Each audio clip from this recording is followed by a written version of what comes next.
empezar. Te voy a hacer una breve presentación con nuestros compañeros. Nos van a poder, a través de la sección de preguntas y respuestas, nos van a poder hacer llegar y las podremos ir resolviendo una vez que se termine la sesión, ¿no? De Bueno, acuerdo. pues antes que nada, pues muchas gracias, Oscar, por medio de la Universidad de Guanajuato, el Campus Guanajuato. Agradecemos enormemente tu disponibilidad para apoyarnos y para emprender este proyecto. Muchas gracias también a todos los compañeros que se están conectando y que están conectados el día de hoy. Y bueno, pues estamos muy agradecidos. Esperemos que este sea un ejercicio que nos dé algunos elementos básicos para poder generar pues nuevos proyectos de investigación. Pues como tú sabes, la investigación de pronto pareciera que solo se hace en las aulas o en los cubículos, pero bueno, tú eres una muestra de que la investigación se hace en todos lados, donde te has desarrollado profesionalmente y demás, pues has desarrollado productos y nuevas innovaciones. Entonces, creo que nos viene muy a bien tu colaboración, en particular, bueno, tomando en cuenta tu experiencia. Y me voy a permitir hablar un poco acerca de tu experiencia profesional, ¿no? El, el doctor Oscar Gutiérrez Parada es licenciado en Derecho por la Escuela Libre de Derecho, maestro en Administración Pública por el Instituto Nacional de Administración Pública, especialista en argumentación jurídica por la Universidad de Alicante y tiene un doctorado en Derecho por la Universidad Panamericana. Entre sus áreas de especialización se encuentra teoría de la legislación, derecho y lenguaje, derecho parlamentario, derecho municipal, argumentación jurídica, federalismo, derechos humanos y metodología jurídica. Se ha desempeñado profesionalmente en la Secretaría de Desarrollo Urbano, en la Secretaría de Salud y es abogado independiente y de litigio. Es consultor jurídico en proyectos de Transporte Público de Pasajeros, ha sido director de la Facultad de Derecho de la Universidad Pontificia de México y profesor de la misma. Es director consultivo de la dirección, bueno, fue director de lo consultivo de la Dirección General de Asuntos Jurídicos del Instituto Nacional de Transparencia y es asesor en materia de técnica legislativa en la Dirección de Asuntos Jurídicos del mismo instituto, ¿no? Entre sus actividades académicas, bueno, pues ha sido profesor titular de investigación jurídica en la maestría en Derecho y en la materia de teoría general del Derecho, en la licenciatura en Derecho, en la Escuela Libre del Derecho. Y también es docente certificado de la del Secretariado Técnico para la Implementación del Sistema de Justicia Penal, ¿no? Tiene diversos libros, publicaciones, entre las que podemos destacar técnicas normativas, modelo de análisis lingüístico y logístico de enunciados jurídicos, formas de terminación anticipada en el proceso penal acusatorio, sistema de votaciones y mayorías en el Congreso General, técnica legislativa, técnicas normativas. Y bueno, también en coautoría es autor del Sistema Nacional Anticorrupción, Derecho Normativo, Diseño Normativo e Institucional.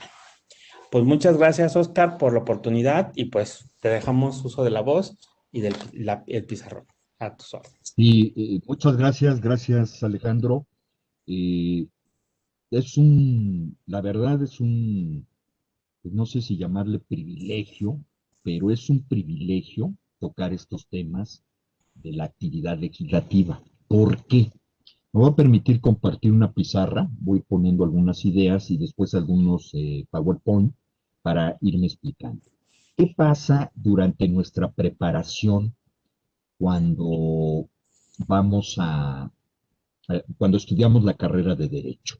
Incluyo estudios de posgrado, ya sea especialidades, bueno, incluso diplomados, más bien extensión universitaria, pero especialidades, maestrías y doctorados. Poco se estudia lo que en general podemos llamar técnica legislativa. Eh, ¿Qué metodologías existen para el análisis de la actividad legislativa, la racionalidad del legislador? Entonces tenemos una deformación desde la carrera. Cuando estudiamos la carrera, aquí sí se está viendo el pizarrón, ¿verdad? Sí, sí, Ok. se ve. Cuando hacemos la carrera, empezamos nuestros estudios 8, 9, 10 semestres o 5 años, yo estudié en la Libres por años, pero como sea son de 4 a 5 años, ¿no? Entonces estudiamos una serie de materias que tienen como columna vertebral el derecho civil, es decir, derecho privado, es para lo que nos prepara. Y alguna otra columna conectada con este derecho civil, básicamente obligaciones y contratos, ¿no? Y bueno, de aquí desprendemos, es la columna vertebral. Y por acá anda el derecho público, el derecho administrativo, etcétera, ¿no? Derecho administrativo, se desprendió acá del derecho constitucional, etcétera, ¿no? Derecho público, estas dos grandes ramas. ¿Y cómo lo estudiamos? Lo estudiamos todo esto durante toda la carrera. En derecho constitucional, en alguna partecita, estudiamos qué hace el Congreso, pero estudiamos el proceso legislativo, o sea, el proceso de producción de leyes, el proceso legislativo, como algo que, bueno, hace el Congreso y tiene un producto que son las leyes, ¿no? Las reformas a la Constitución, las leyes, etcétera, en general. Pero lo estudiamos, todo esto lo estudiamos a partir de que, aquí está la clave, de que el derecho está en las leyes, en la Constitución. Ahora habría que agregar los tratados internacionales, bueno, pocos estudian, pero ya llegaron los tratados internacionales y cualquier cantidad de leyes reglamentarias, orgánicas, leyes en materias especializadas, etcétera. Y estudiamos el derecho a partir de esta concepción como algo dado. Yo recuerdo cuando estudié la carrera, a mí no me dijeron cómo se hizo el Código Civil, cómo se hizo la ley orgánica de la Administración Pública Federal. A mí me dijeron, aquí está la ley, aquí está la ley, es algo ya dado, de dónde salió, quién sabe, cuál fue su origen,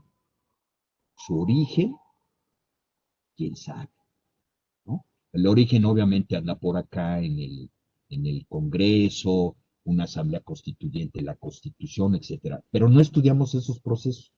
Quizá en la historia del derecho constitucional, lo que nos dijeron es que ganó la revolución tal grupo, Venustiano Carranza, ya no funcionaba la constitución de 57, se reunieron los diputados, unas elecciones y generaron una nueva constitución. O sea, se pusieron de acuerdo. Pero no cómo es que redactaron el artículo primero, cómo lo redactaron.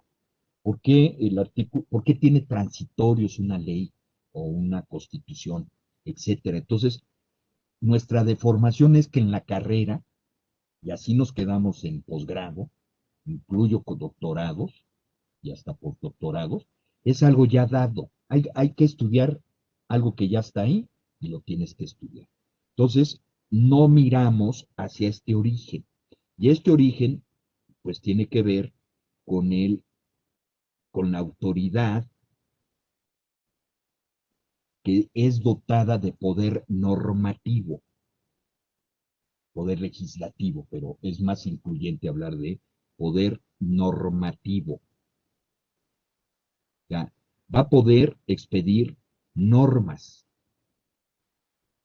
normas. Ahora, las normas no se expiden así, se expiden en conjuntos normativos que les llamamos de muchas formas: constitución, tratado internacional, leyes, reglamentos, leyes orgánicas, leyes reglamentarias, leyes generales en sentido de leyes marcos que distribuyen competencias. Entonces, lo que hace la autoridad que tiene poder normativo es entregarnos esto dado, no son más que textos normativos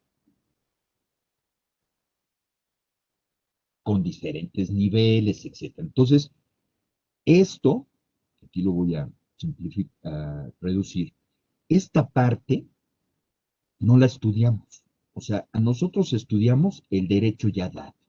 A partir de aquí estudiamos todo esto. Cómo se hace, etcétera. Y ahí es donde entra el tema de la teoría de la legislación. Dentro de esta teoría está las racionalidades del legislador. Entonces, para todo este mundo, no para lo dado, aquí hay mucho, que es para lo que nos capacitan, para aplicar, para interpretar, aplicar, ejecutar la ley. A veces, por cuestiones del destino, muchos de ustedes van a estar, o puede que estén ya, en un órgano que tiene poder normativo y les van a decir, hazme un proyecto de ley, una iniciativa de ley tal. Y la pregunta ante el espejo que uno se hace es, ¿y ahora qué hago? ¿Cómo se hace eso? Pues esa es la actividad legislativa. Tiene dos grandes dimensiones la actividad legislativa. Actividad legislativa.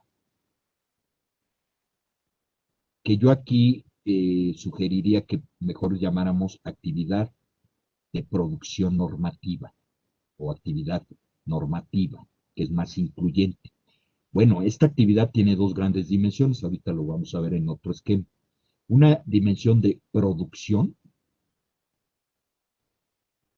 como actividad, esto es actividad, es la famosa dualidad proceso, resultado, proceso, producto, actividad, resultado, etcétera. Entonces, una actividad. Y da como resultado un texto normativo, texto normativo.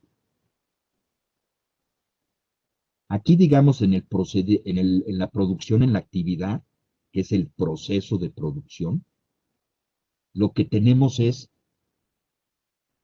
la legitimidad, cómo esta autoridad, compuesta por personas, son los legisladores, cómo llegan a consensos para este texto normativo. Entonces, hay que distinguir producción del resultado. Entonces, aquí intermedio, o bueno, no intermedio, hay una parte en el proceso que lo vamos a reducir ahorita a eso, pero no se reduce a eso, pues en el que alguien tiene que hacer una redacción de un texto normativo. Y aquí viene la actividad legislativa de creación de un texto normativo, de invención en el sentido positivo. Se inventan. ¿Cómo le hace el legislador? ¿Cómo le hace el legislador para establecer delitos? Le habla primera teoría, le habla a la Virgen y le dicta, ¿no? Sube al monte Sinaí, segunda teoría, y le da las tablas y le dice, aquí están los delitos, no matarás, amarás a Dios sobre todas las cosas, qué sé yo, ¿no? Estas dos teorías pues, no son, son una metáfora, es un lenguaje figurado. La realidad es que esto de redactar es complejo, complejo, requiere varias metodologías, que son las que vamos a ver. Entonces, eh, vamos a detener aquí compartir el pizarrón, lo dejamos ahí pendientes.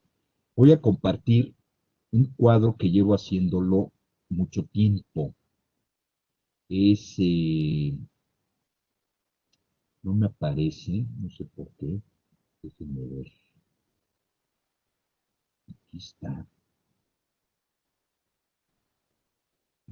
a ver si,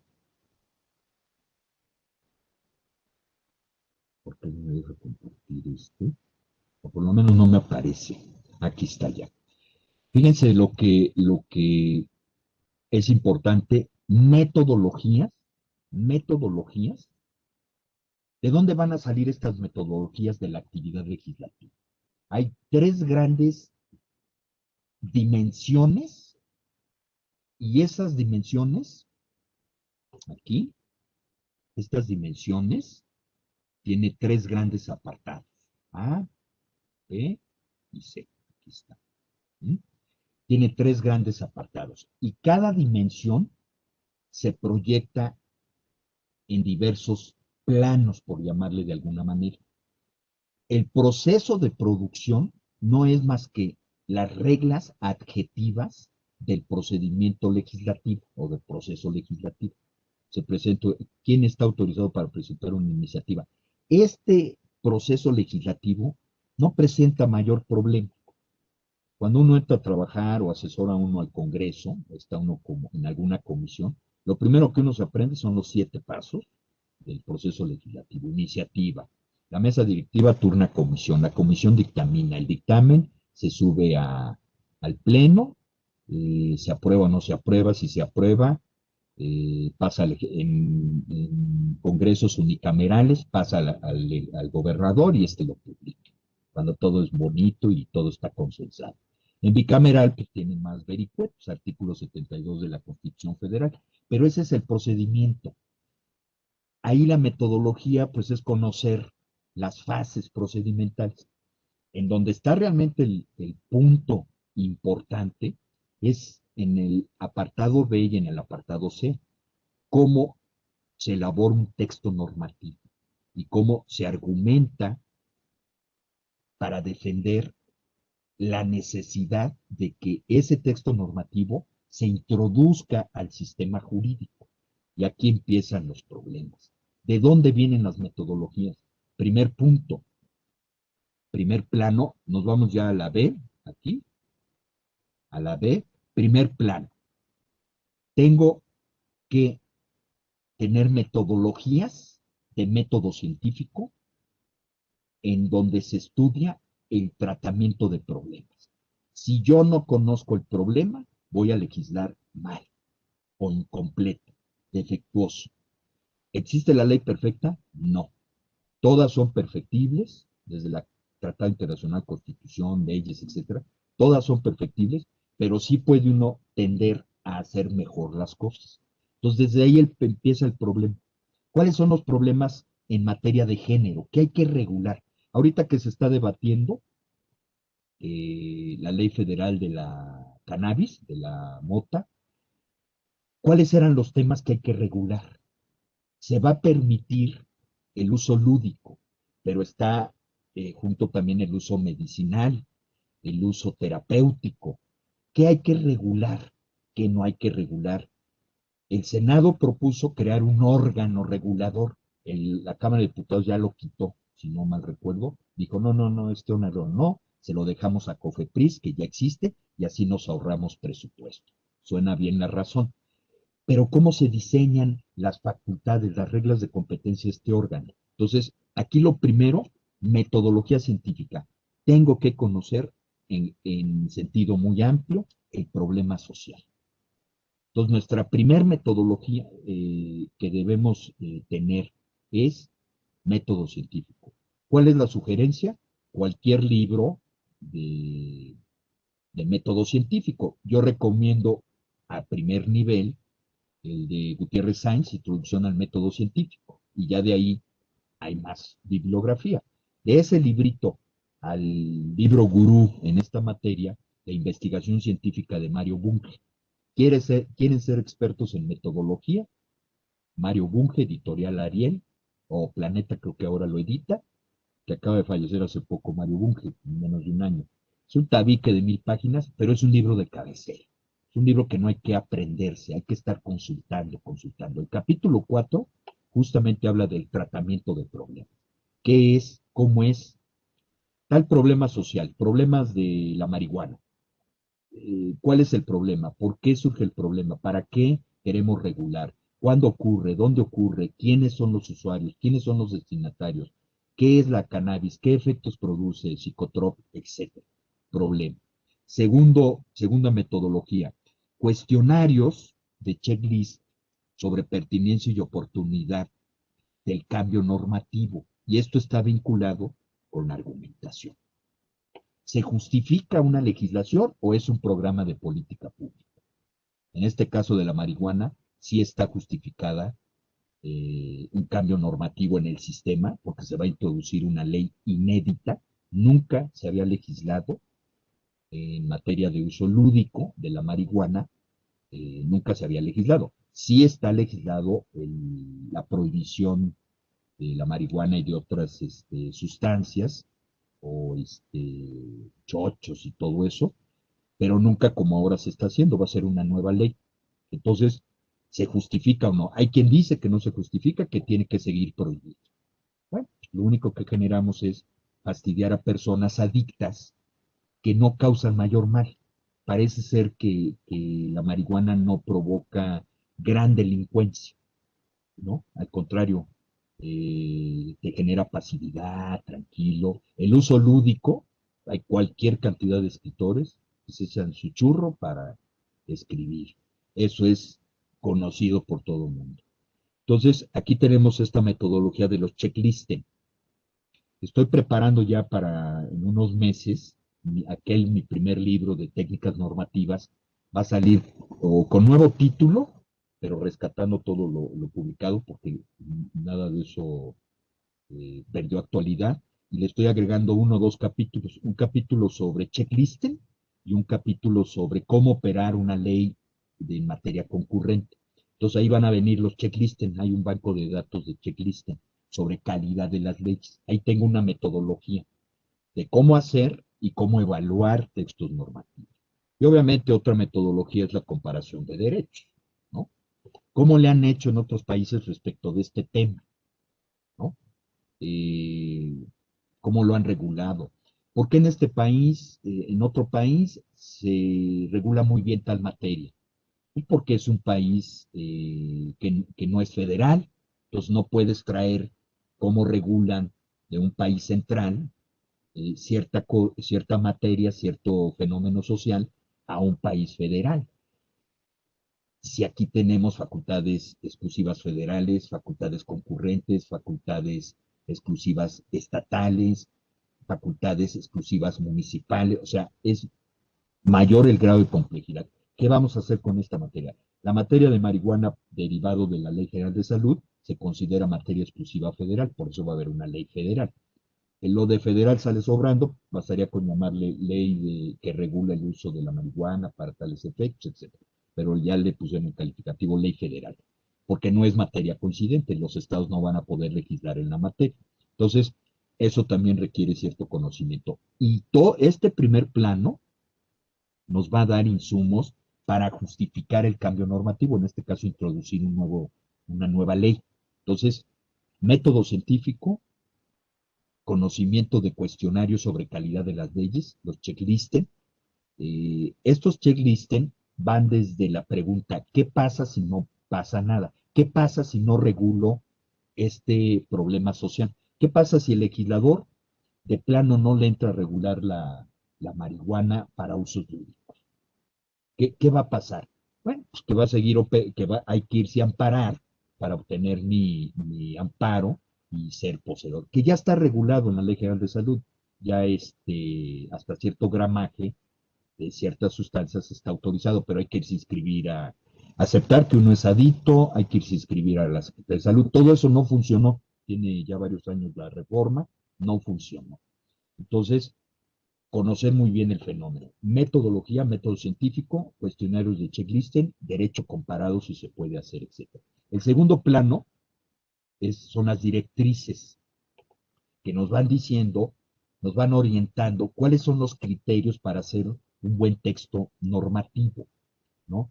Aquí el problema con las directrices es que nos dicen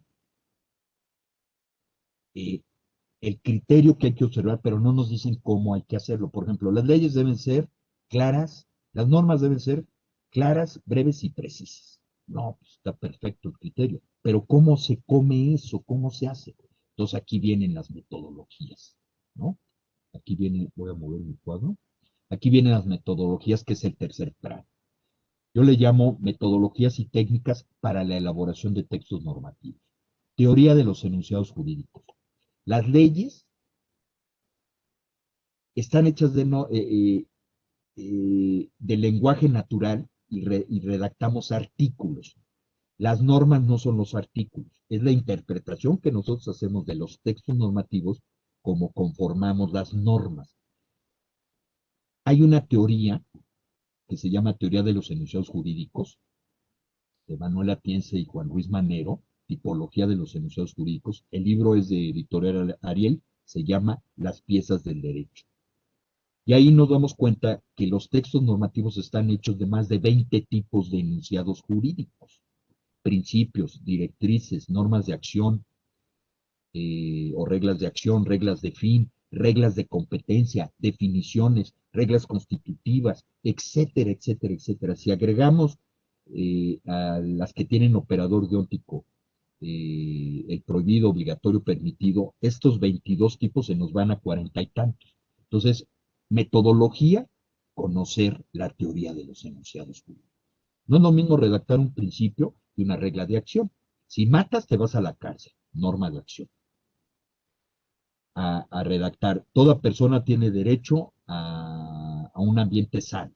Ese es un principio puesto un poco como norma programática, porque luego señala el artículo, en el artículo 4 se señala que la ley o el Estado proveerá que todos tengamos un ambiente sano. ¿Eso qué significa? Pues es una norma semiprogramática o quizá regla de fin. Entonces hay que conocer muy bien aquí. Segunda metodología, la expresión lingüística. La expresión lingüística. Esta parte de la expresión lingüística, ahorita la vamos a desarrollar en las racionalidades. La voy a reducir a un punto, pero no se reduce a eso. Ahorita por efectos expositivos. Redactar bien.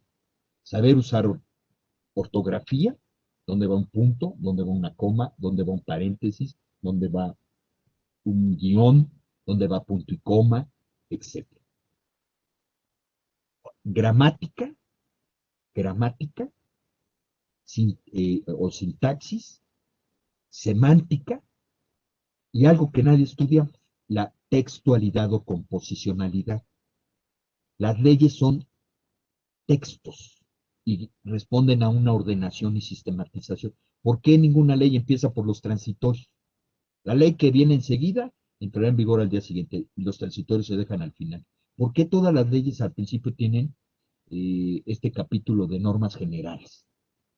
¿Por qué luego se dividen en libros, que son muy grandes, son libros, títulos, bueno, sí, libros, títulos, capítulos, secciones, apartados, a llegar al artículo. Luego el artículo se divide en fracciones. ¿Por qué? ¿A qué responde todo eso? Pues hay una textualidad o composicionalidad. Entonces, eso es muy, muy importante.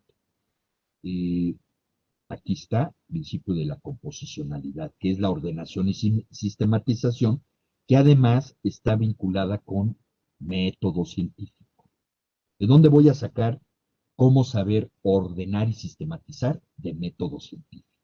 Más el aspecto lingüístico de composicionalidad o textualidad me va a permitir hacer mejores textos normativos. Y aquí hay, entre metodologías y técnicas, lo que yo llamo técnicas de epígrafes y técnicas de análisis epigráficos, que yo practico recurrentemente y funciona, ¿no? Funciona. Entonces existen estas metodologías. También necesitamos aquí el checklisten que vimos acá en el primer plano, es un checklisten sobre el problema social. Aquí hay que distinguir esta parte. El cuestionario es sobre el problema social y sobre la pertinencia y oportunidad. Tendríamos, aquí si me permiten, tendríamos aquí dos tipos de cuestionarios sobre el problema social y sobre pertinencia y oportunidad. Acá el checklist en el tercer plano, este cuestionario es ya sobre la calidad del texto normativo.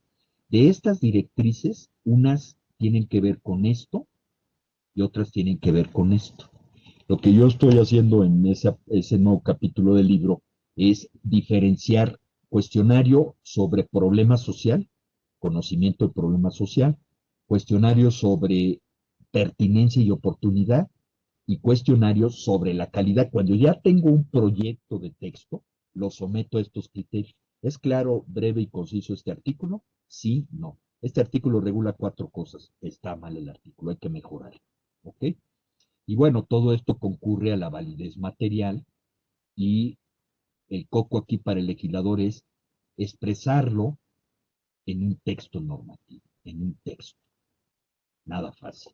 Obviamente, también tenemos metodologías de argumentación. Lamentablemente en México se estudia la argumentación en sede judicial. La teoría de la argumentación que se estudia, que llegó a México, es la argumentación judicial, sentencias, resoluciones.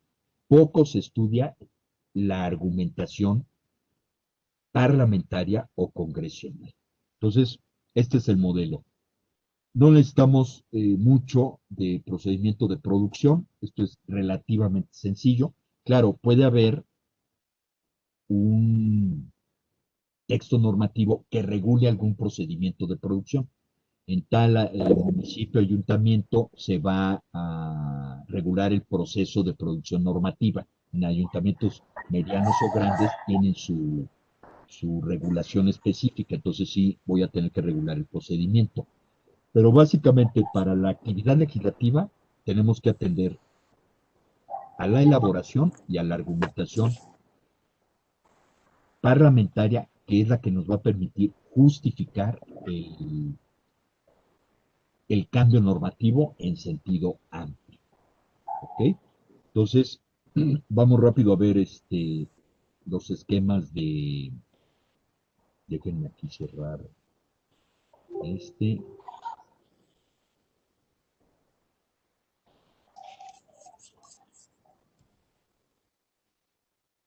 Para que lo pueda yo abrir rápido. Aquí nada más se los voy a presentar. Eh, si nosotros comparamos la actividad legislativa con la actividad judicial y le preguntamos a un juez, oye, tu actividad comparada con la actividad legislativa es más o menos compleja. El juez nos va a decir, lo mío es súper complejo.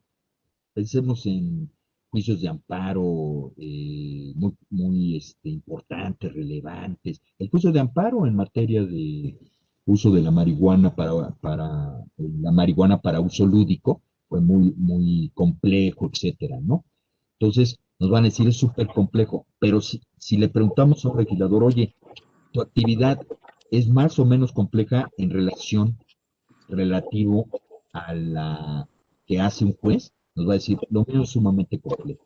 Para mí es más complejo la actividad legislativa que la actividad judicial, por más difícil que sea este caso y complejo judicialmente.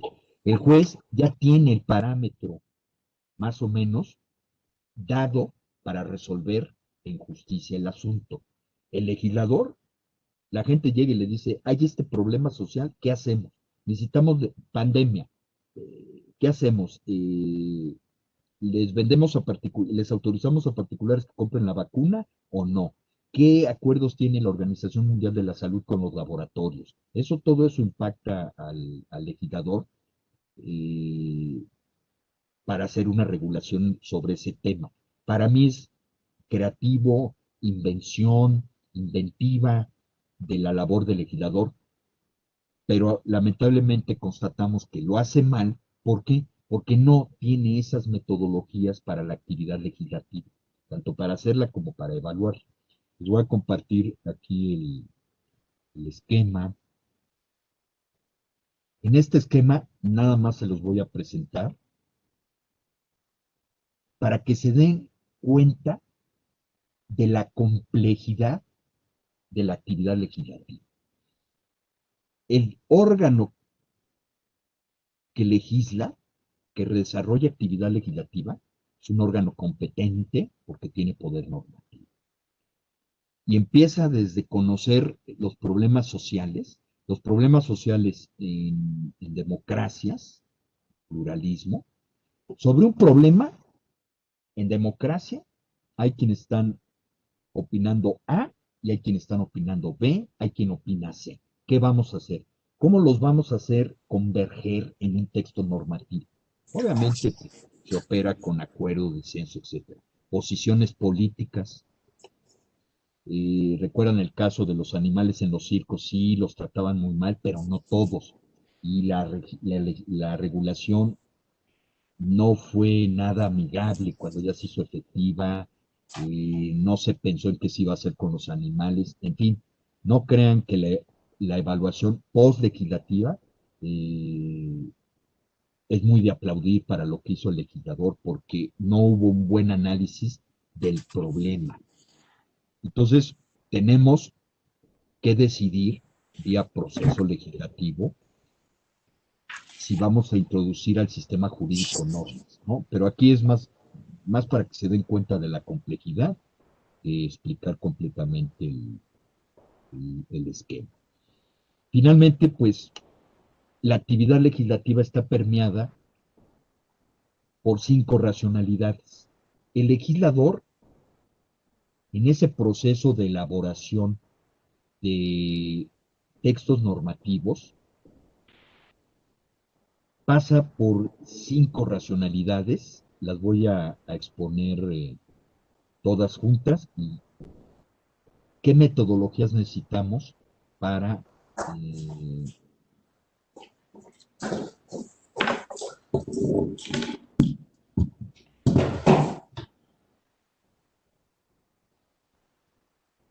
qué metodologías necesitamos para hacer un mejor trabajo. Aquí les comparto otro esquema. Se habla de 5 racionalidades. Realmente son 6, porque en su último, bueno, no es su último libro, en el libro de curso de argumentación jurídica de Manuel Atienza, al referirse a la racionalidad, a la teoría del legislador, a la argumentación parlamentaria o congresional, él señala que estas 5 racionalidades, la pragmática, la jurídico-formal, la teleológica, la ética y la lingüística, a su vez, vistas integralmente, deben pasar el test de razonabilidad, de lo razonable. Entonces, realmente estamos hablando de 6 racionalidades, quizá esta última, viendo ya en forma integral el texto normativo, preguntarse si es aceptable, plausible, razonable. Entonces, inicialmente, Atienza maneja, él le llama 5 niveles de la racionalidad, teoría de la legislación, y empieza por la racionalidad lingüística. Yo invierto la exposición y no les llamo niveles, les llamo planos o dimensiones de racionalidades del legislador, para no manejar el término niveles porque implica jerarquías, sino que estas 4, la pragmática hasta la ética, juegan en el proceso de producción y van dándose en el proceso de elaboración, pueden ser simultáneos. Se presenta una iniciativa muy deficiente, pero se va mejorando, en un dictamen se mejora, etcétera, y se va quedando claro que cuál es la racionalidad pragmática, cuál es la racionalidad jurídico formal, aquí conocer muy bien el sistema jurídico, aquí a los destinatarios, el legislador ve al sistema jurídico como un conjunto de normas eficaces en la pragmática. En la jurídico formal hay que conocer muy bien el entramado jurídico, si somos un sistema federal, el nivel constitucional, etcétera, ¿no? Normas válidamente establecidas. En la teleológica, ¿cuáles son los fines que se persigue con esa normatividad? ¿Qué fines persigue el legislador con la regulación de la cannabis, de la marihuana? Entonces, eso debe estar expuesto en la exposición de motivos. Estas 4 racionalidades se deben expresar en la exposición de motivos, en los dictámenes, en los dictámenes, dictámenes. Y ya que sabemos quién es el destinatario directo, indirecto, cómo va a impactar al sistema jurídico esta ley, cuáles son los fines, cuáles son los valores, ¿eh? valores que pretendemos preservar con esa legislación. Todo eso queda en el proceso, en la legitimación, y se expresa o debe expresarse en la exposición de motivos y en los dictámenes. El problema es la redacción y es la racionalidad lingüística. A final de cuentas, es un embudo y se filtra en la redacción. Muy pocas gentes, muy pocas personas, muy pocos operadores jurídicos, ahora lo hace más el juez constitucional, pero sigue siendo poco recurrir a la exposición de motivos. Ahora sí el juez constitucional lo hace. ¿Qué quiso decir el legislador? Y lo hace el juez constitucional porque lo expresa el legislador, pero antes no lo expresaba. Y aquí vienen las metodologías. Un buen conocedor de la actividad legislativa o que esté inmerso en la actividad legislativa, tanto en proceso de producción de leyes como en elaboración de textos normativos, requiere conocimientos mínimos de sociología jurídica, de antropología jurídica, de ciencia política, de psicología, psicología social. Yo me he puesto a leer por mi cuenta ciencia política, teoría general de la política de Norberto Bobbio. Hay que leer a los clásicos, clásicos contemporáneos. Sociología jurídica, antropología jurídica. En sistema jurídico, pues tener una excelente teoría general del derecho, teoría del ordenamiento jurídico, algo de lógica jurídica, aquí, pues teoría constitucional. O sea, yo inventé una palabra, peritodólogo. Quien es legislador material, no los formales, esos son luchadores sociales o un partido o se religen, etc. Si somos asesores de legisladores formales, somos legisladores materiales. Y hay que saber un poquito de todo eso. Sociología en fines, pues hay que saber sociología de las organizaciones, análisis económico del derecho, el mínimo. Hay libros base, sociología otra vez del derecho, teorías de la implementación, teoría de la acción, George von Reed, Joseph Raz, las normas como razones para la acción, qué fines perseguimos, etc.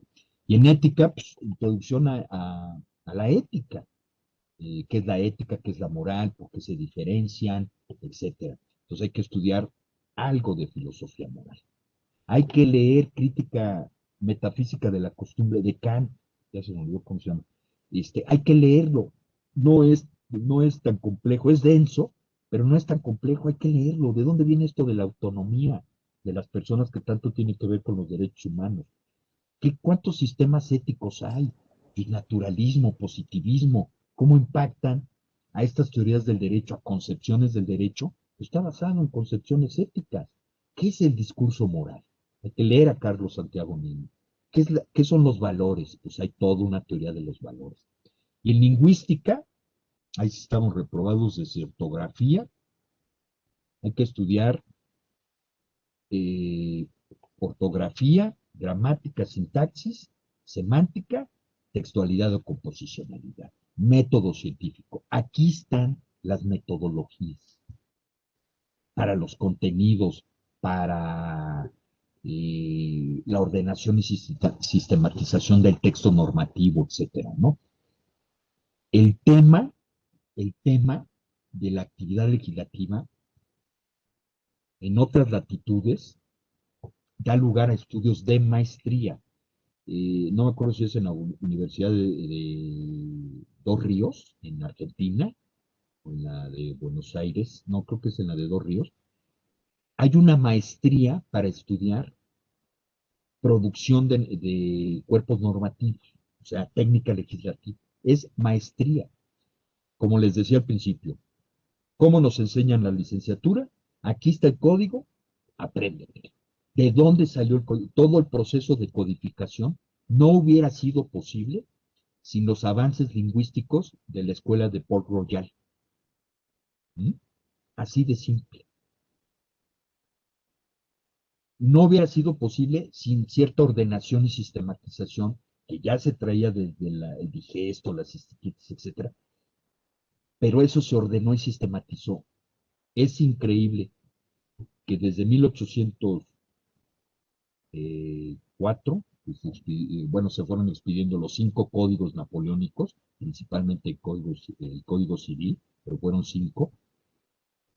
El código civil sigue vigente o tiene vigente esa matriz del código napoleónico. ¿Y cómo fue posible eso? Porque sabían redactar. ¿Por qué son 3,000 artículos? Porque un tema, un artículo. Ahora metemos muchas cosas en un artículo. Esas son las metodologías que hay que aprender. Tengo más esquemas por compartir, pero yo creo con esta parte de metodologías, ¿cuáles son? Método científico, lingüística, mucha lingüística, saber redactar, tratamiento de problemas, método científico, porque eso nos va a permitir diagnóstico. Y aquí algo que no se aprende más que haciéndolo. ¿Cómo aprende uno a escribir? Escribiendo.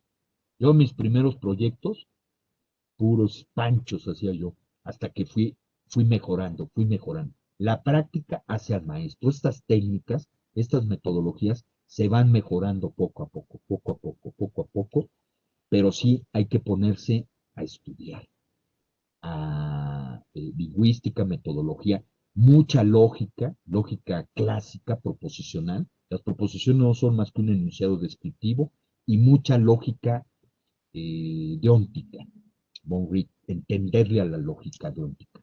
Prohibir, obligar, permitir, cómo se combina. Por el tiempo, yo creo que aquí lo cerramos para preguntas, para inquietudes. No sé cómo ves, Alejandro. Sí, claro. No sé si alguno de los asistentes quisiera hacer alguna pregunta para nuestro conferencista que quisiera hacerla. Patricia Ortiz quiere participar. Le voy a dar el uso de la voz. Adelante. Te escuchamos, Patricia. Perdón que no esté activado el video, no sé, como que no me permite el programa. Le agradezco mucho, doctor, que nos haya dado esta plática. La verdad es bastante interesante. Gracias. Hoy estoy muy desanimada. Actualmente ¿Por qué? estoy cursando el doctorado en administración en la Universidad Iberoamericana Mm, y justamente estoy en el 4º semestre y hablaba de que no tenía yo quien me pudiera guiar en el tema que quiero desarrollar de tesis. Sí, ok. me parece bastante osado, pero justamente es lo que estoy pensando hacer. Estoy trabajando Mm, justamente en la elaboración de un reglamento y como menciona, yo no tomé la clase de hermenéutica como en Express no lo ha hecho usted.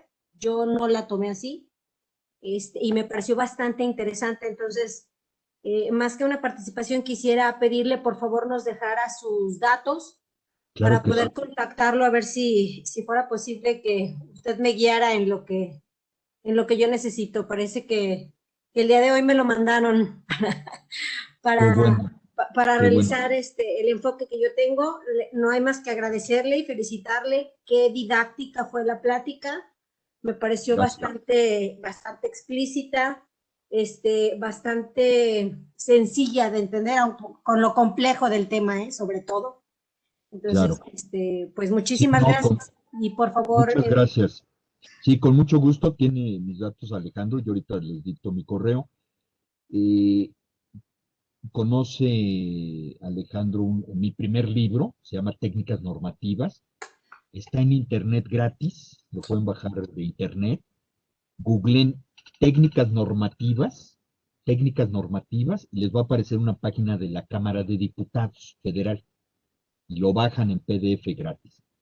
Eh, si me mandan correo, yo se los puedo hacer llegar, ya bien con la portada y todo.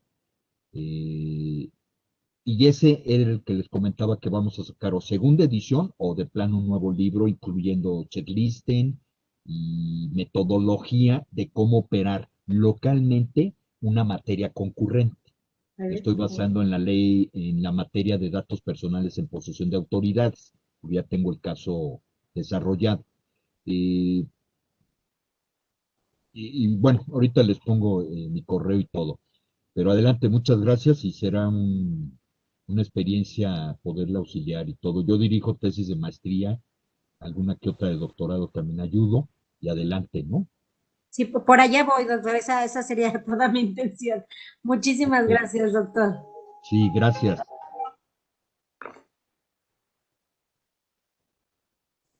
Muchas gracias, Patricia. No sé si alguien más de los compañeros quisiera hacer alguna pregunta para nuestro panelista. Julio, te activamos el micrófono. Muchas gracias, amigo Alejandro. Felicitar primero al doctor Oscar. En pocos minutos, una exposición verdaderamente interesante. Yo nomás quisiera hacerle una pregunta. Eh, ¿Cómo descubrir o qué habilidades argumentativas podemos desarrollar para descubrir esas irracionalidades implícitas o escondidas en en un proyecto de ley o en una ley formalmente estructurada bajo estos elementos pragmáticos, jurídicos formales, teleológicos y aparentemente éticos, que incluso con una técnica lingüística adecuada se logra definir los supuestos, las consecuencias, toda esa claridad que usted nos comenta. Pero ¿qué hacer para descubrir esas irracionalidades? Es decir, en ocasiones, hasta en la exposición de motivos, el fin es claro, es Claro. obtener los máximos estándares de la justicia, pero a la hora que aplicamos la norma, a la hora que vemos las consecuencias, pues parece ser que el propósito es distinto. ¿Sí? Claro. ¿Cómo descubrir esa irracionalidad? Bueno, es muy buena pregunta. Yo distinguiría básicamente, voy a compartir pantalla, es que yo me explico haciendo mis diagramas. Disculpen. Aquí ya les puse el correo, me salió horrible la letra. Oscar Gutiérrez para oscargupa@gmail.com. ¿Mm? Bueno, yo creo que básicamente hay dos momentos, a partir de una realidad triste. Ya les dije que nosotros estudiamos algo dado. Aquí está el Código Civil, aquí está la ley tal, hay que estudiar. ¿De dónde salió? ¿Por qué salió? ¿Quiénes son? Eso no se estudia. No nos enseñan esas metodologías o esa actitud. Bueno, ¿y de dónde salió esto? ¿Por qué se reguló así? ¿Cuál es la finalidad? Este acto administrativo persigue la finalidad que me marcaron en la exposición de motivos y que está en la ley. No, no persigue. Se están basando en la ley, pero no persigue tal fin. Se puede impugnar. Entonces, ¿cómo descubrir eso? Entonces, vamos a suponer que tenemos ya el texto normativo ya en el sistema jurídico, ya vigente. Aquí hay un momento todavía anterior, cuando ya está preparado en el proceso legislativo, cuando ya en un dictamen, en una iniciativa, se tiene, uno cree que ya está acabado, es el proyecto definitivo. Entonces, en el proceso legislativo, me equivoqué, proceso legislativo, uno cree que ya teniendo la iniciativa, ya tiene uno el texto hecho. Aquí hay el momento que marcaba yo en los planos de evaluación o checklist o cuestionario de calidad. En este estudio calidad de leyes, ¿no? En los cuestionarios checklist se mezclaron las tres dimensiones: problema social, pertinencia y oportunidad, y la calidad del propio texto. De todos los checklists, más de 14 checklists que logré conjuntar de todas partes, Bolivia tiene sus checklists, etcétera, Manual de Técnica Argentino, que es el que yo utilizo, de esos me di cuenta que no están diferenciados y que las preguntas sobre calidad del texto, que es lo que preguntas de cómo sé si son realmente los destinatarios, el fin que se persigue, etcétera, son muy pocas preguntas. Entonces, hay que generar a partir de los cuestionarios de técnica legislativa, que es la segunda dimensión, hay que generar el de calidad de las leyes. Entonces, antes de que entre al sistema jurídico, digamos que las comisiones, que son las que hacen los dictámenes, tienen la responsabilidad de aplicar estos cuestionarios, pero esos cuestionarios hay que hacerlos a partir de las directrices de técnica legislativa, con las técnicas del tercer plano, cosa que no existe todavía en nuestro país, poco se conoce. Pero entonces tenemos este momento. Si generáramos 10 puntos ineludibles, entonces podríamos evaluar que está bien redactado respondiendo a los fines, a los valores, a, a la racionalidad pragmática, que son los destinatarios, teleológica, los fines. Pero ya cuando entra el texto normativo al sistema jurídico, ya está en el sistema jurídico, sucede un fenómeno triste. ¿Cuál es? Que el legislador es muy mal papá. El legislador, hablo institucionalmente, nos da el texto y nunca más vuelve a preguntar si el niño va bien o no, si ya camina, si ya come bien, si no tiene alguna patología, qué sé yo. Es mal papá. No hay evaluaciones post legislativas. No hay en nuestro país. Las hay en algún sector académico, pero son muy pocas. Yo conozco muy pocas. Nadie se sienta ahorita. Ahorita, por ejemplo, si hay evaluación postlegislativa débil, a 10 años de la reforma de derechos humanos. ¿Qué ha pasado? Y entonces evaluamos. La verdad es que la evaluación postlegislativa a 10 años, a 5 años, al año de la reforma en materia de derechos humanos es positiva. Entonces ya no pierdas tiempo en eso, vete a otras cosas. 2013 se publicó una nueva ley de amparo. Ya pasaron 8 años. Hay que hacer una evaluación postlegislativa, académica si quieren, pero necesitamos los cuestionarios. ¿Cuáles son los cuestionarios? Cuando estamos haciendo la ley nos preguntamos, ¿qué fines perseguimos? A, B, C. Cuando hacemos evaluación postlegislativa,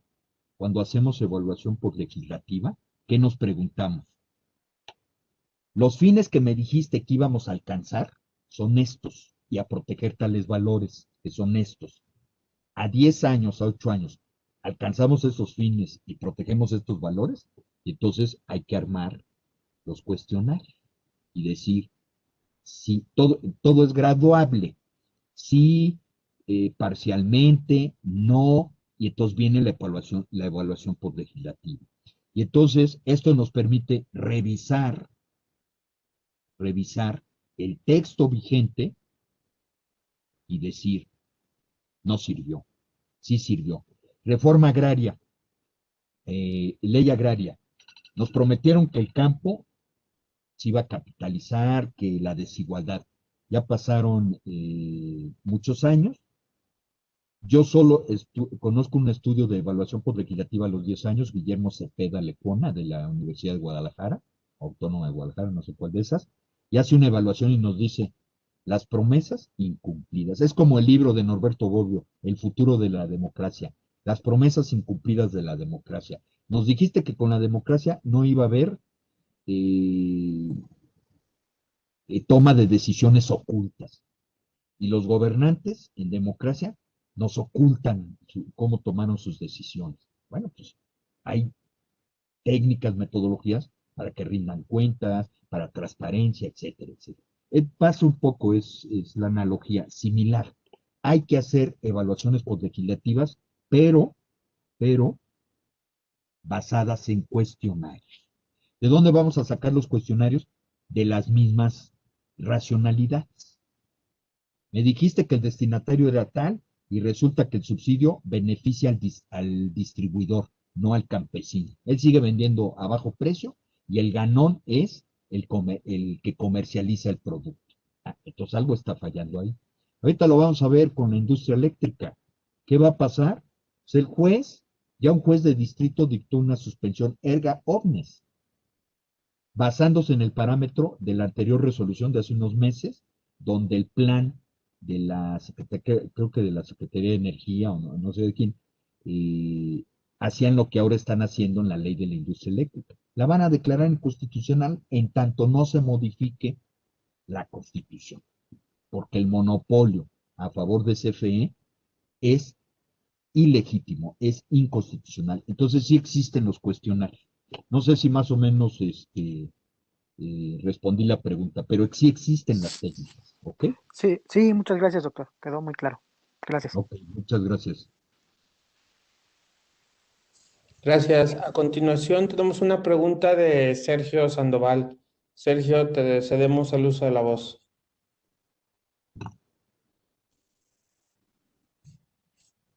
¿Qué tal? Muy buenas tardes, noches. Gracias por la Adelante. invitación y bueno, por estar aquí con esta estupenda charla. Una pregunta, doctor. Sí. Justamente, bueno, una de las cuestiones por las que, bueno, a mí me atrajo este curso, este ciclo de charlas, es porque propiamente, bueno, yo me dedico a la investigación y al análisis propiamente de iniciativas. Entonces, por ejemplo, en la plática que usted ha tenido, de hecho, bueno, Atienza es una de las grandes figuras que se utiliza o que utilizo yo para la evaluación de estas iniciativas. Pero en la plática he venido escuchando y con mucha atención y obviamente, bueno, con mucho aprendizaje, la valoración o evaluación que se puede hacer tanto, bueno, por qué se crea la ley o por qué se presenta la iniciativa entendiendo que se tiene que aplicar estas racionalidades o estas cuestiones desde el punto de vista de quien impulsa propiamente el tema, ¿no?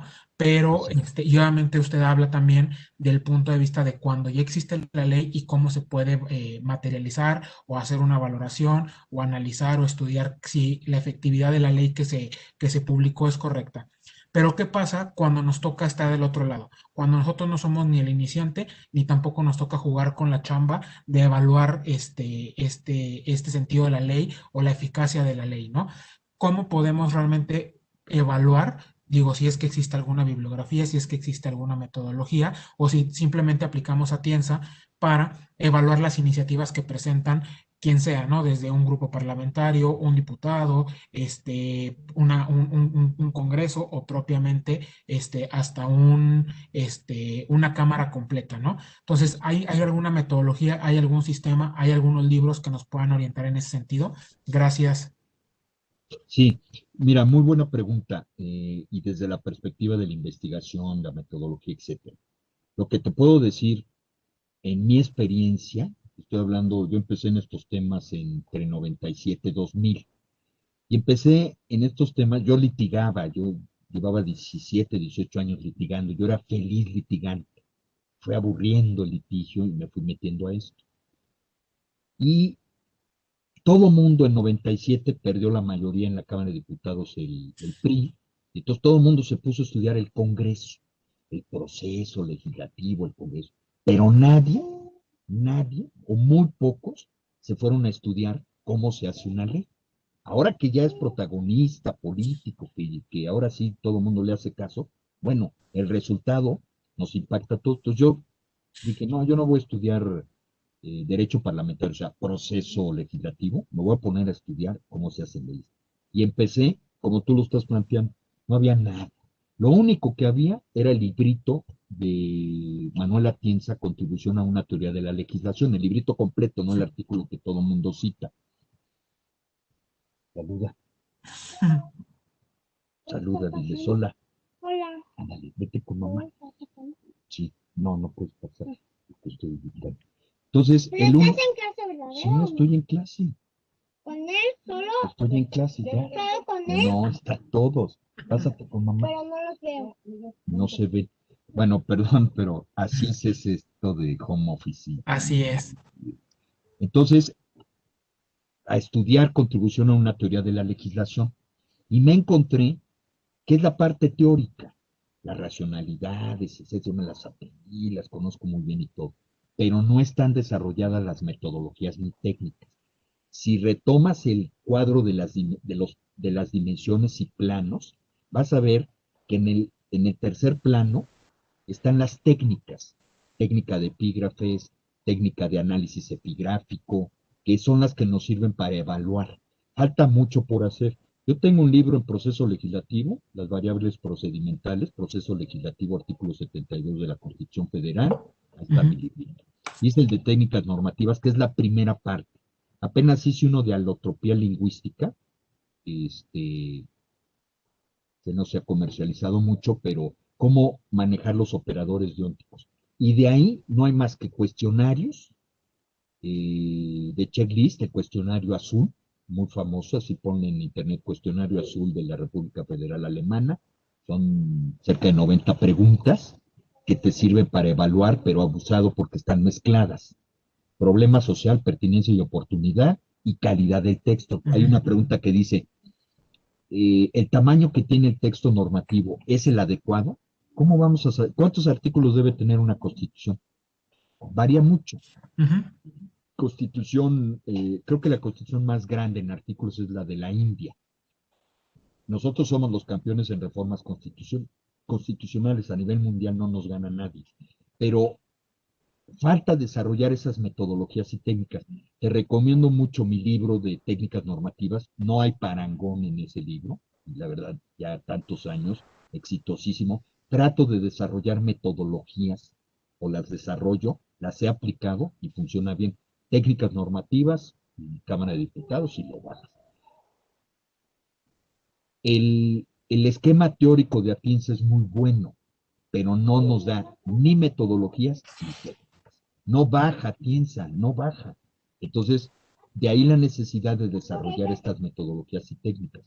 La academia tiene mucha responsabilidad, que es criticar las leyes cuando estén mal hechas. En este punto aquí se equivocaron. Mira, hay la reforma delitos de explotación sexual infantil, cuando hubo la reforma en 97, creo 98, hay delitos que se crean en el texto normativo, en el articulado del Código Penal Federal, que no se dice en la exposición de motivos ni en el dictamen, ni en el debate. ¿Por qué se crearon?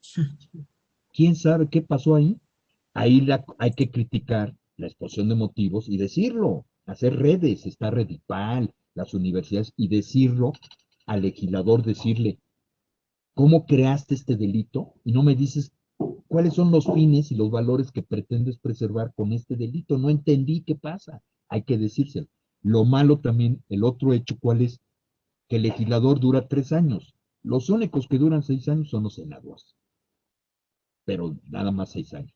Ahora va a haber reelección, ojalá haya continuidad y profesionalismo de los cuerpos de asesores, porque se van los diputados y se van los asesores. Entonces tenemos un problema de falla de diseño institucional. En España, los letrados de corte, equivalentes, con todos sus matices, a los secretarios técnicos, duran una eternidad, esté quien esté como diputado o legislador formal.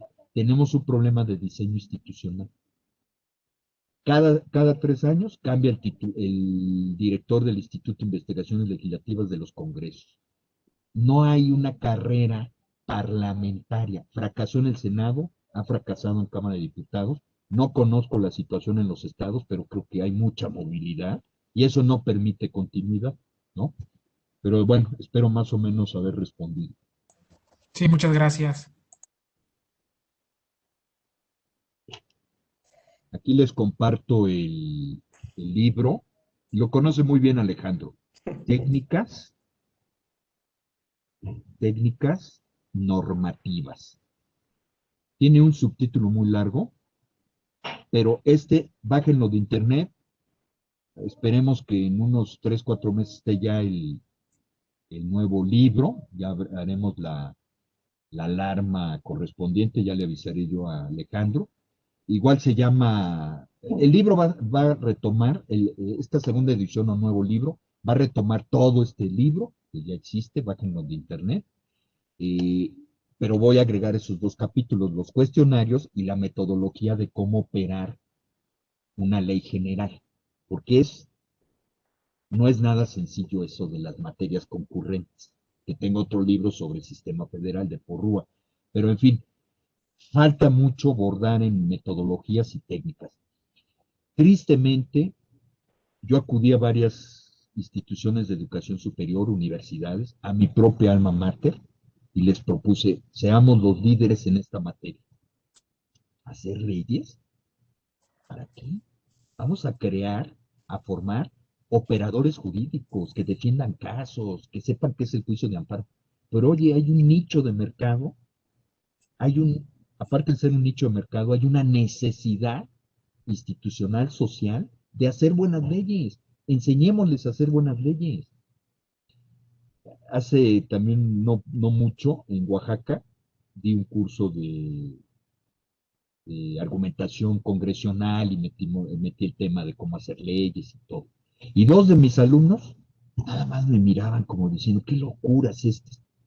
3, 4 años después, asesores de diputados locales me hablaron inmediatamente, impártanos un curso de cómo hacer leyes aquí en el Congreso, adelante. No hay las metodologías, hay mucho que abordar y gran culpa la tienen las instituciones de educación superior. Por ejemplo, yo le he ofrecido a más de 15, 20 universidades crear centros de estudio de esto, en serio, y la respuesta ha sido, ¿para qué enseñarles a hacer buenas leyes? ¿Cuánto evitaría de juicios de amparo, de control constitucional, buenas leyes? ¿Cuánto evitaría de recursos? Muchísimo. ¿Eh? ¿Alguna otra duda, pregunta, inquietud? ¿Alguien más que tuviera alguno de nuestros compañeros asistentes, alguna duda, inquietud, aprovechando que tenemos aquí la oportunidad de aprovecharnos de Oscar? ¿Alguna otra inquietud? ¿Algún otro comentario sobre la plática?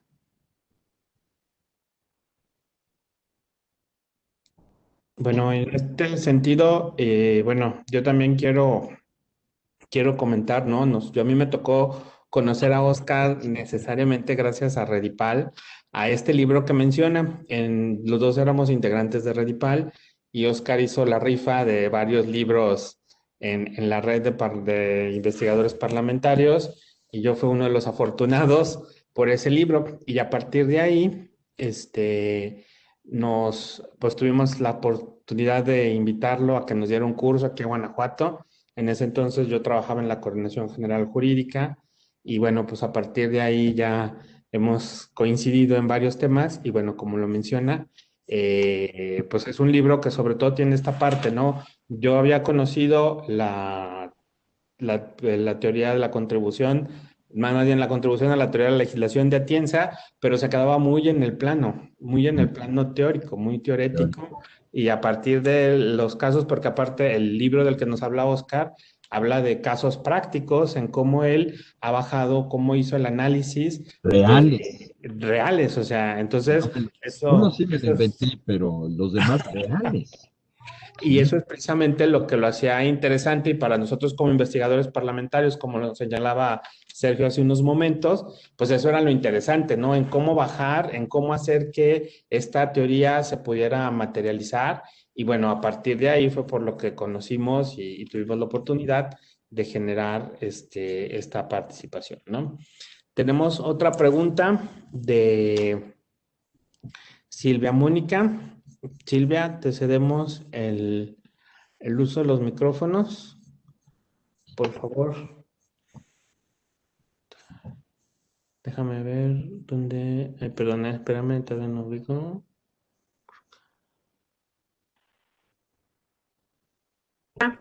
Te dejamos, perdón, ya. Gracias, muchas gracias, maestro Parada, por compartir sus conocimientos. Me ha tocado, soy una afortunada porque me ha tocado escuchar ya en más de alguna ocasión la forma en que usted comparte sus vastos conocimientos, cosa que se agradece bastante. Yo nada más quiero preguntarles sobre alguna bibliografía que pueda recomendar sobre la argumentación parlamentaria o congresional.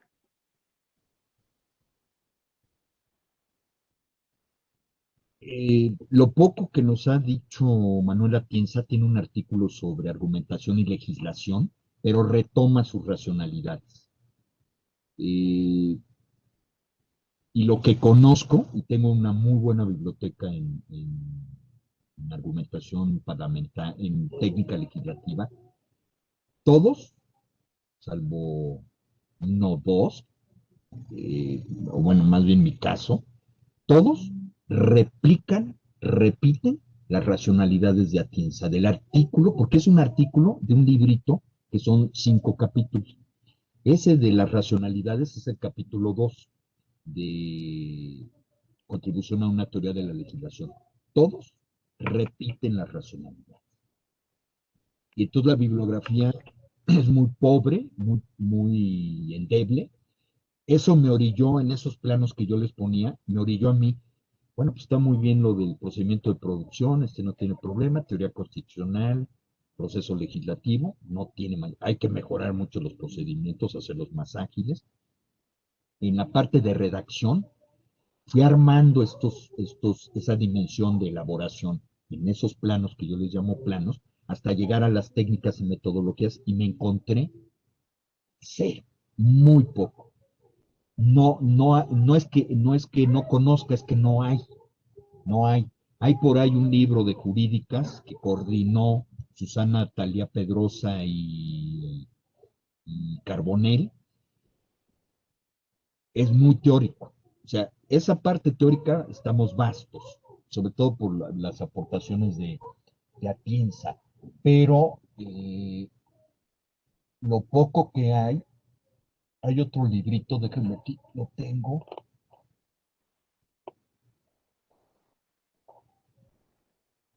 Uy, ya ni mis libros tengo. Saqué un librito, una especie de follito, pero es un librito, se llama Técnica Legislativa, diagonal Técnicas Normativas, el fenómeno de alotropía lingüística, cómo hacer mejores leyes. Ese no sé si lo tienes, Alejandro. No lo conoces. Bueno, ese lo hice yo mismo con mi editorial, que es mi consultora. Ese ya continúa las metodologías y técnicas. Tomo los 3 operadores diónticos, obligado, prohibido, permitido, y cómo se expresan lingüísticamente, y el problema de la interdefinibilidad de los operadores diónticos. No está permitido comer es equivalente a está prohibido comer. ¿Cómo lo expresa el legislador? No puedes comer. En este lugar no se puede fumar. Eso reconduce. Entonces, ahí desarrollo esa metodología.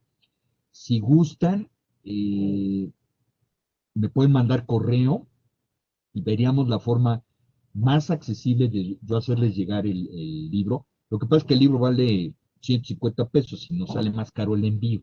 Y Cepomex ahorita no está funcionando bien por la pandemia.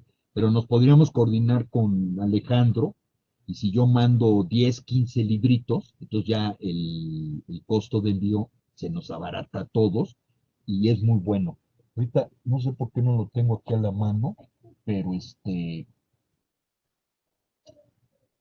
en fin, así se llama, técnicas normativas, que es el que pueden bajar de internet. Eso de la alotropía lingüística les va a encantar, porque es la analogía con el fenómeno químico del carbono. El carbono, un lápiz, esto es carbono. Y si yo tengo un diamante, es carbono también. Pero ahí opera el fenómeno de alotropía lingüística. Atómicamente tienen los mismos elementos, pero el fenómeno químico de alotropía hace que se manifiesten en 2 formas diferentes. Bueno, eso es lo mismo que hago como analogía o metáfora con el lenguaje deóntico al lenguaje del legislador. Si yo quiero que quede claro que esta conducta no se puede hacer, le voy a poner prohibido estacionarse aquí. Es más fuerte el término prohibido y empata con el operador dióntico. Si quiero generar duda, etcétera, no se puede estacionar en este lugar. Y entonces no falta quien dice, oye, no se puede, pero no está prohibido. Y empezamos con las interpretaciones. ¿Quieres que quede claro que no se puede hacer? Ponle prohibido. No puedes, sí puedes. Está permitido hacer esto. Una permisión operador dióntico. Quiere decir que lo puedo hacer o no hacer sin sanción. Entonces, ese juego dióntico son técnicas, metodología. Lógica dióntica, ya no lo mencioné en el esquema, pero sí estaba puesto. Lógica dióntica, lógica formal y cómo se expresa lingüística. Sí he desarrollado esas técnicas. Lamentablemente, Yo que lo he expuesto, les digo, en más de 15 universidades, incluso se necesita financiamiento, hay que leer mucho, etcétera, me han visto como bicho raro. ¿Para qué queremos enseñar a hacer buenas leyes? ¿Para qué? Hacer leyes, ya no buenas, ¿eh? Hacer leyes. ¿Eso para qué sirve? Porque el chip con el que empecé la plática, ¿cuál es? A ti no te vamos a enseñar cómo se hace esto. Aquí está ya hecho, aplica. Sí, pero la realidad profesional, ¿cuál es? Lo que le pasó a Alejandro. A él nunca le enseñaron un ápice de técnica legislativa. Bueno, no sabía ni que existía, porque a mí me pasó lo mismo. Y de repente, siéntate a hacer una ley o a revisar una ley. Y ahora, ¿esto cómo se come? ¿Cómo se hace? La exposición de motivos, que es la parte de justificación de argumentación, tenemos muchas bases en teoría de la argumentación, nada más que hay que adaptarlas parlamentariamente. ¿No? Tengo el proyecto algún día escribir en serio sobre argumentación congresional, no copiar la argumentación judicial, porque es diferente. El juez nunca se va a enfrentar a la pertinencia y oportunidad de regular un fenómeno social. Ya está regulado, él ya tiene el 80% de su trabajo, ya está hecho, ya está en el texto, nada más ahí que las pruebas y que no sé qué. El legislador, no. A ver, legisla sobre la marihuana. ¿Cuántos años llevan procesando la iniciativa? Porque no es de ahorita que se presentó y todo.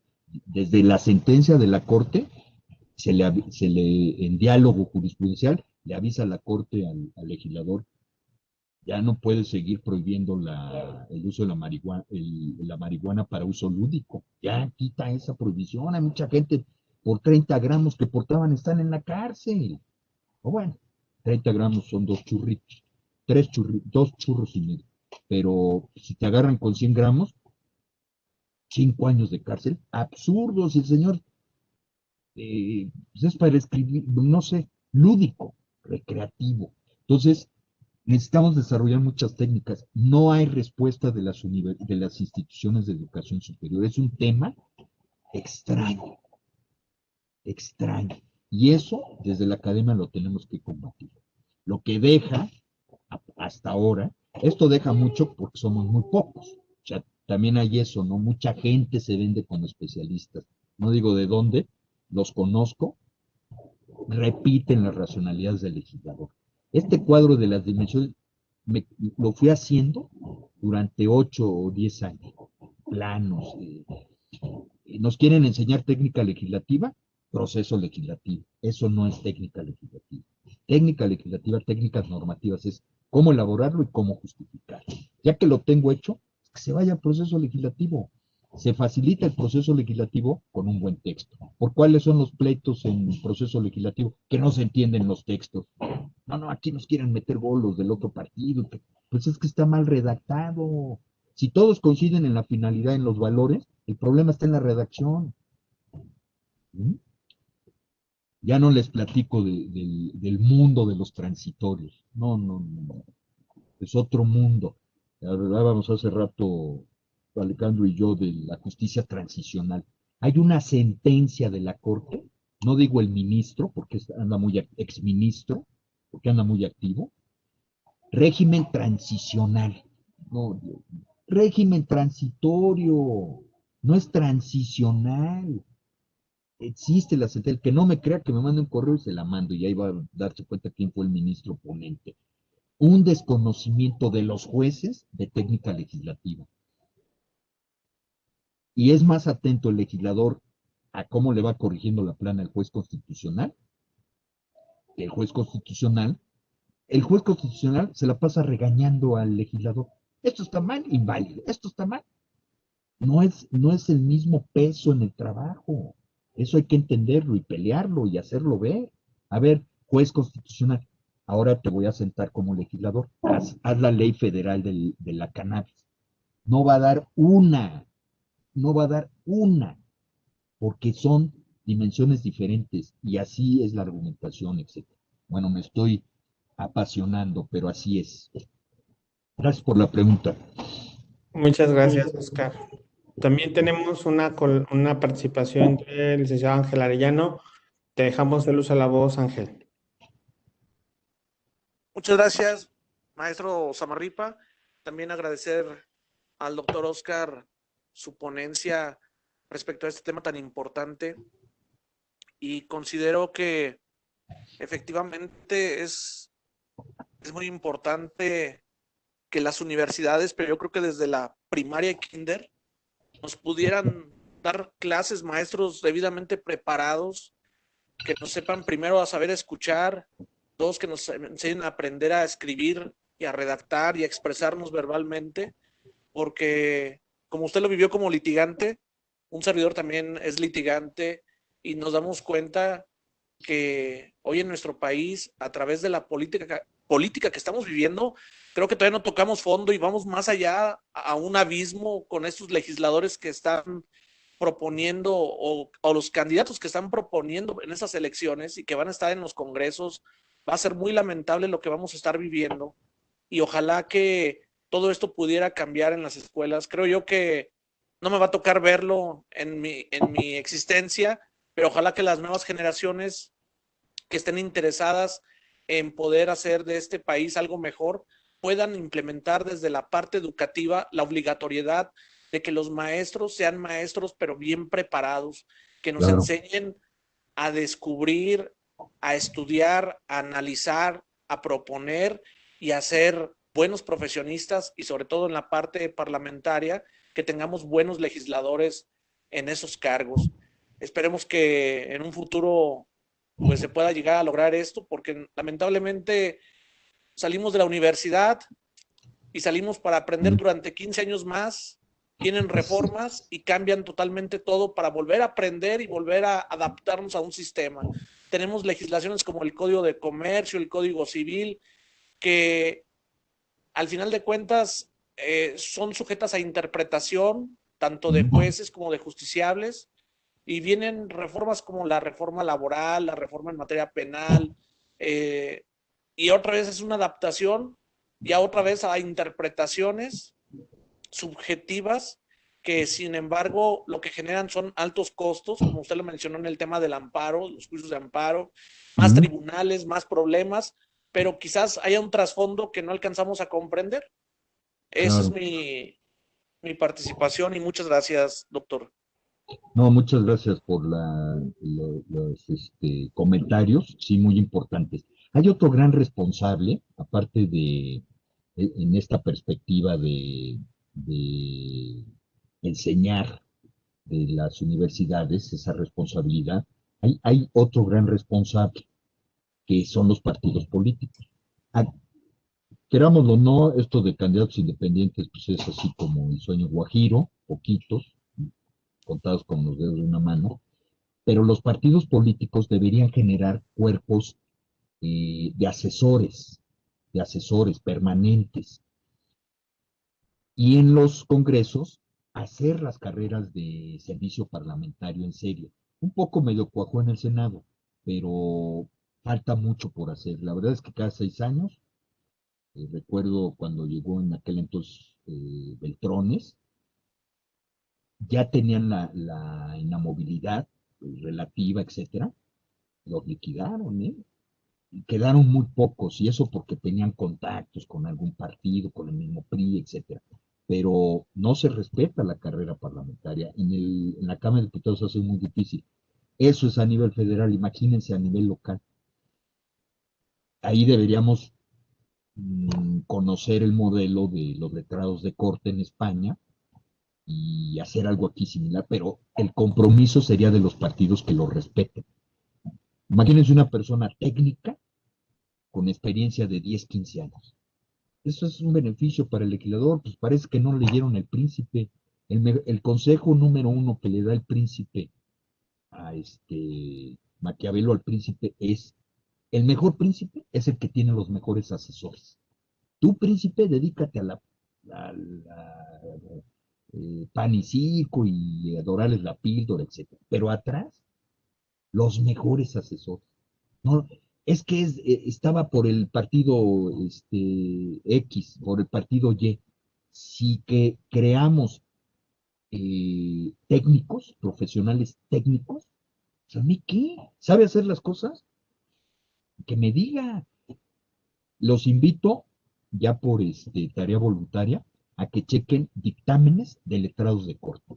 Hacen pedazos las iniciativas, con mucho respeto y todo. Esto no, esto sí, etc. Y al final, siempre le ponen una leyenda, bueno, los que yo llegué a leer, etcétera, le ponen, el proyecto está muy bien, etcétera, siempre y cuando le hagas caso a las observaciones que te estoy diciendo. O sea, está bien tu proyecto, pero todo esto está mal. Y se los dice, y tienen permanencia. Claro, allá un letrado de corte, el más chimuelo es doctor en Derecho, y todos los demás doctores en Derecho con posgrados, etcétera, pero además estudian la materia, ¿no? Pero sí, muy buenos comentarios, gracias.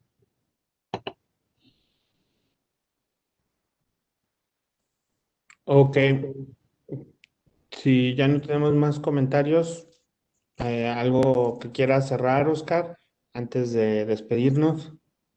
No, aquí algo me pasó porque no encuentro mi librito de alotropía, pero nos coordinamos contigo, Alejandro, Sí, claro que y sí. le saco una foto, te la mando al rato por WhatsApp, y si les interesa, bueno, obviamente vendo más, ¿no? Pero un paquetito de 10, 15 es más económico mandarlo por correo, por Cepomet, lo que sea. Voy a preguntar si ya están más regularizados y nos sale más barato el envío, porque un solo libro, pues te sale más caro el envío, ¿no? Por DHL, todos esos. Ese de alotropía lingüística les va a encantar. Les va a encantar porque es un análisis de lógica deóntica y la expresión lingüística. ¿Cómo prohíbo? No puedes ir al cine, no debes ir al cine, no vas al cine hasta que termines tu tarea, condición, así. Tienes prohibido ir al cine, es ya muy fuerte, es a la quinta vez que la niña dice, mami, ya me quiero ir con mis amigas al cine, ¿que no entendiste la PH de prohibido o qué? Ya es cuando es fuerte, ¿no? No puedes, no debes, haz tu tarea, mil formas con las que habla el legislador, ese es otro gran tema. Y nada, pues agradecerles muchísimo su atención y cualquier cosa, pues coordinarnos con Alejandro y y bueno, pues bajen el libro de técnicas, les va a servir, porque son casos reales, salvo el de ética, pero los demás son casos. No, el de ética también me lo plantearon en la Secretaría de Salud en su momento, pero es casos reales. ¿Mm? Muchísimas gracias a todos. No, pues al contrario, Oscar, pues a nombre del Campus Guanajuato, Universidad de Guanajuato, pues muchas gracias por tu tiempo, por la oportunidad. A nombre propio, como coordinador de todo este seminario, agradezco mucho todo el esfuerzo y todo el aprendizaje que nos has dado en este tiempo. Igualmente, les recuerdo a los compañeros que tengan inquietud, escríbanos un correo para organizarnos y coordinarnos aquí con Oscar por si están interesados en alguna de sus obras, ¿no? Entonces, no me resta pues más que agradecerte, Oscar. Por ahí te haremos Muchas llegar gracias. la constancia correspondiente ahorita por la virtualidad, te la haremos llegar por medios electrónicos, Sí. pero agradecemos mucho, quedamos a tus órdenes y pues esperemos que esta sea la primera de muchas otras colaboraciones que podamos hacer juntos con la universidad y contigo. Muchísimas gracias, Oscar. Claro que sí, muchas gracias a todos, gracias Alejandro y como digo siempre, seguimos en contacto. Cuídense mucho. Igualmente, un fuerte abrazo, Oscar. Estamos en Un abrazo a contacto. todos. Hasta Ya. luego. Ay, Hasta luego. diferente. Es que